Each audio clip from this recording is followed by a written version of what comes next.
I mentioned at the beginning of this series the existence of the Nintendo 64 DD.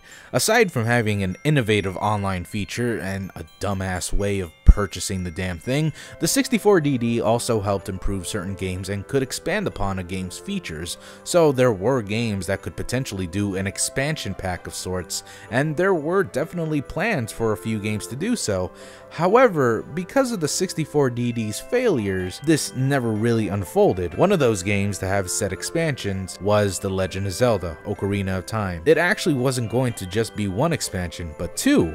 One known as Ura Zelda, which literally translates to Another Zelda, and Zelda Gaiden, which translates to Zelda Side Story. While Zelda Gaiden ended up becoming Majora's Mask, Ura Zelda never actually came to fruition. Well, technically anyways, it's complicated. See, back in 1995, Ocarina of Time was in development. It first started out as a game where you control Link in a castle, and that's where the adventure was going to take place. But Miyamoto saw the true potential the 64 had.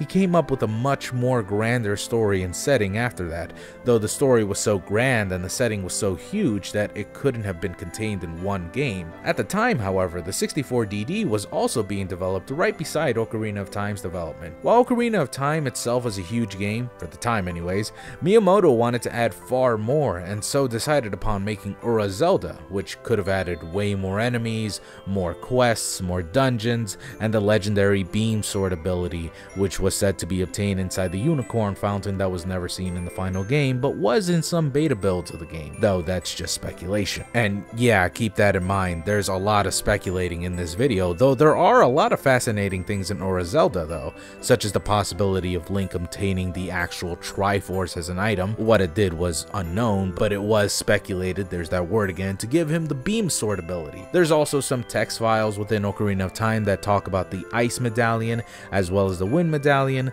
but it's hard to say where they were in part of the expansion, if at all part of the expansion, as some people also speculate that those were changed to the Forest Medallion and the Water Medallion respectively. Fiddling around with the debug menu of the base Zelda game also shows some pretty interesting content that was never really utilized in the final version. In the end though, nothing really came out of Ura Zelda. The fans were pretty pissed when they learned that the sequel or expansion of their favorite game was never going to be released, so to compensate, Nintendo released Master Quest alongside Wind Waker. Supposedly Master Quest was in fact Ura Zelda, but that's debatable. While Miyamoto had come out to say that Ura Zelda was finished and ready to play, Nintendo had a difficult time knowing how to distribute the expansion due to the 64 DD's failure, so I guess instead of releasing it, they just re-released it as the Master Quest. But so much of the Master Quest doesn't really seem like an expansion, but rather more like a remodified, more difficult version of Ocarina of Time. There's no new dungeons, no new areas, no new monsters, really nothing new other than the layouts of the dungeons being different. If Ura was done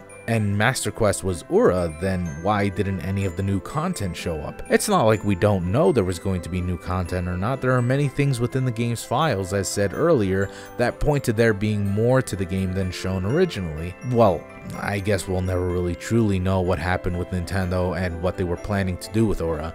Maybe Master Quest was Ura, or maybe they did it as a last-minute effort to control the fans' burning passion for a true sequel to one of the most beloved games ever. There is that restoration project being worked on that is supposedly adding all the things Ura was supposed to add, but in my opinion it just kind of seems like they're speculating concepts that we don't really know much about. There's a lot about this game we don't know of, and I'm sorry that most of this has been, again, that famous word of the day, speculation, but that's all we could work off of. Good luck to the guys making the restoration though. I hope that shit doesn't get DMCA'd, but hey, you guys do you.